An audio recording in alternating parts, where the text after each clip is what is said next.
A'udzubillahi minasyaitonirrajim. Bismillahirrahmanirrahim. Alhamdulillahirabbil alamin. Assalamualaikum warahmatullahi wabarakatuh. Waalaikumsalam. Alhamdulillahirabbil alamin. Assalatu wassalamu ala asyrafil anbiya'i wal mursalin wa ala alihi wa sahbihi ajma'in. Alhamdulillah, bersyukur kita kepada Allah.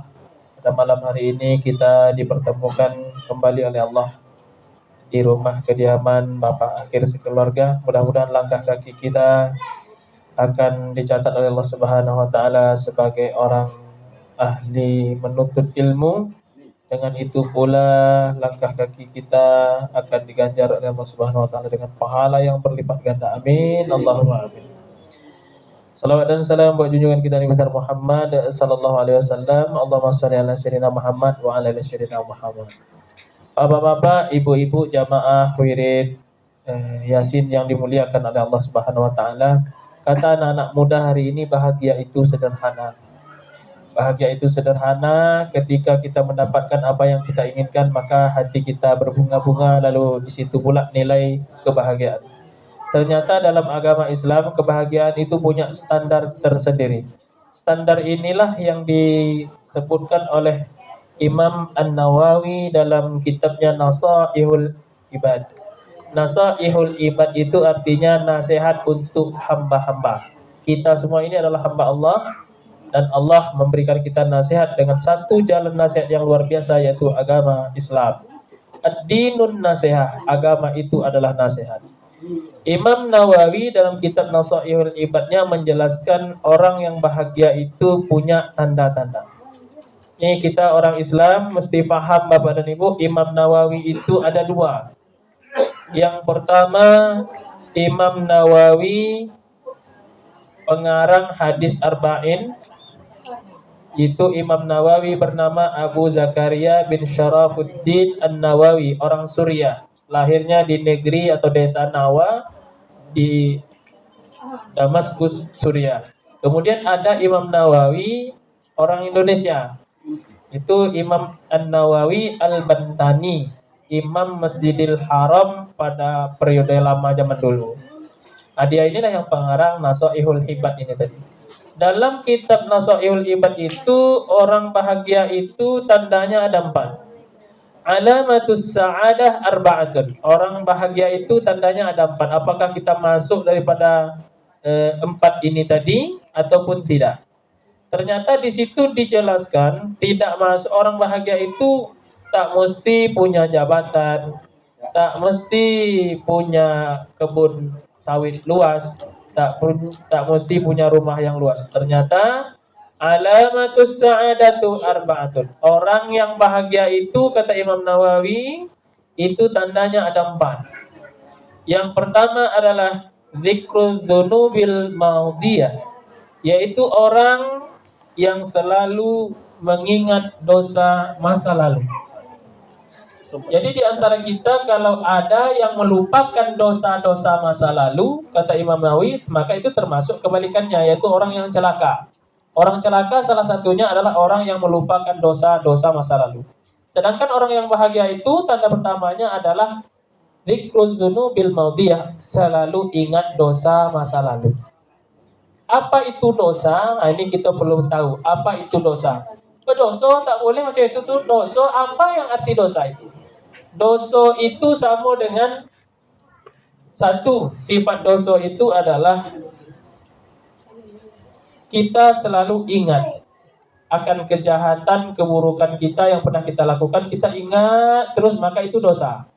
Kemudian kita tidak ingin orang lain tahu. Itu dosa.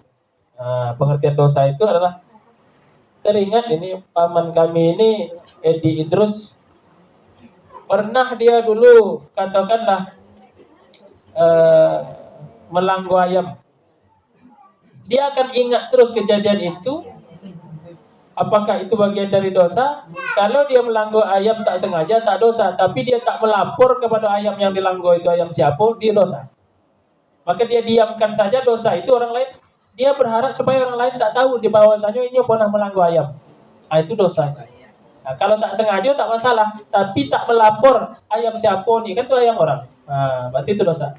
Itu dosa. Orang bahagia itu tanda pertamanya adalah zikruz dzunubil madiyah, selalu ingat masa lalu, dosa-dosa masa lalunya. Jadi dosa itu tidak untuk dilupakan Bapak dan Ibu. Dosa itu wajib diingat sehingga ini mengajarkan kepada kita supaya kita ini teruslah bertaubat kepada Allah Subhanahu wa taala. Makanya setiap kita ini kan mahalul khata' wan nisyan, tempat salah dan lupa. Kenapa begitu? Dalam sholat pun kita kadang-kadang buat dosa. Makanya habis sholat, Assalamualaikum warahmatullah, Assalamualaikum warahmatullah. Kata-kata yang pertama keluar dari mulut kita adalah Astagfirullahaladzim. Tak ada orang sholat, Assalamualaikum warahmatullah, Assalamualaikum warahmatullah, Alhamdulillah. Tak ada. Tapi Assalamualaikum warahmatullah, Assalamualaikum warahmatullah, Astagfirullahaladzim. Sampai 3 kali. Astagfirullahaladzim, Kenapa? Dalam sholat pun kita kadang-kadang buat dosa. Kalau saya pribadi, yang paling memalukan dalam diri saya adalah, menurut saya hina sekali adalah ketika saya lupa rakaat sholat saya. Malu apa? Tak kemana-mana. Kemudian tanda yang kedua dalam Naswani wal Ibad tadi dikatakan wa nisyanil hasanatil madiyah. Orang bahagia yang kedua itu tandanya adalah melupakan kebaikan-kebaikan yang pernah ia buat masa lalu. Ambo pernah menolong Pak Tengku, Ambo pernah menolong paman ini, Ambo lupakan saja. Kenapa? Mengajarkan kita supaya ikhlas. Berbuat itu jangan pernah mengingat-ingatnya. Bersedekah kita, memberi kita, dalam Al-Quran itu dijelaskan la yutbi'una ma anfaqu manna wala adha. Tak boleh memberi orang itu dengan menyebut-nyebut dan mengungkit-ungkit. Famasaluhu kamasali safwanin alaihi turabun fa asabahu wabilun fadarakahu solda. Dalam Al-Quran dijelaskan, orang yang memberi itu dengan mengungkit-ungkit, menyebut-nyebut, kalau terjumpa di jalan, ini baju kamu begini, ini onda kamu begini, ingat-ingat, sehingga orang itu tersakiti. Nampak jilbab, ini jilbab kamu bagi pemain, sakit hatinya.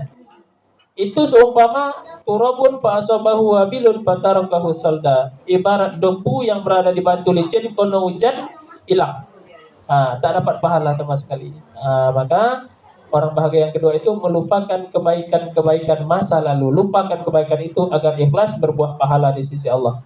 Kemudian tanda yang ketiga adalah wa nazruhu ila man fawqahu fiddin. Wa nazruhu ila man huwa fawqahu fiddin.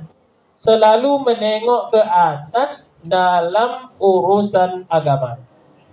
Kenapa begitu? Ini memotivasi kita fastabiqul khairat, berlomba-lomba untuk berbuat kebaikan. Selalu nengok ke atas.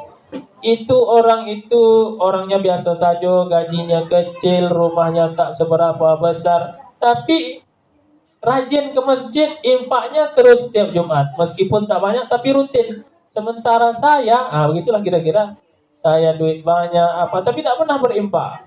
Jadi kita mesti motivasi kita melihat ke atas dalam urusan agama. Bukan itu saja. Ada bapak-bapak tua terbungkuk-bungkuk pergi ke masjid, sementara awak badan sehat tak pernah ke masjid. Jadi motivasi hidup kita itu dalam urusan agama, tengoklah kepada yang lebih atas. Kenapa dia bisa, saya tidak. Jangan ada lagi bahasa-bahasa kita kan ingin bersama-sama masuk surga, sama-sama kita di dunia, sama-sama pula kita masuk surga. Ketika dia ajak ke masjid, wah ke masjid gitu, tentu ampuhnya jalan ke masjid gitu. Bahasa-bahasa kita kan seperti itu. Tentu ampuhnya jalan ke masjid. Ya tentu, tapi dia tak pernah sampai ke masjid.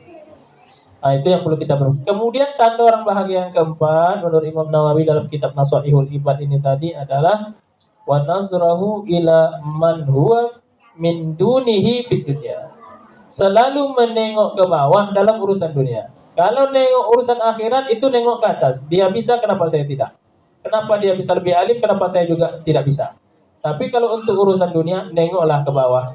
Alhamdulillah hari ini saya sehat, ada tetangga sakit. Alhamdulillah saya punya rumah, sebelah tetangga hanya rumah kecil. Rumah kecil tadi bersyukur, alhamdulillah banyak orang masih hidupnya di emper-emper toko. Artinya kita mengajarkan kita terus bersyukur. Alhamdulillah. Kalau urusan dunia jangan nengok ke atas. Atau wanabo jangan menengok orang-orang nak tabiak boso, nak tabiak boso. Jadi ukur baju badan sendiri. Jadi kalau dalam urusan dunia, tengoklah ke bawah, masih banyak yang lebih susah daripada kita, masih banyak yang tak makan. Kalaupun kita makan tak sodap, tapi masih ada orang yang tak makan sama sekali. Hari ini orang-orang Palestina bahkan untuk makan pun payah. Bersyukur kita tinggal di Indonesia, aman, damai, mudah-mudahan keamanan, kedamaian ini terus terjaga selama-lamanya, dan kawan-kawan kita, saudara kita di Palestina diberikan kemerdekaan segera oleh Allah Subhanahu wa taala.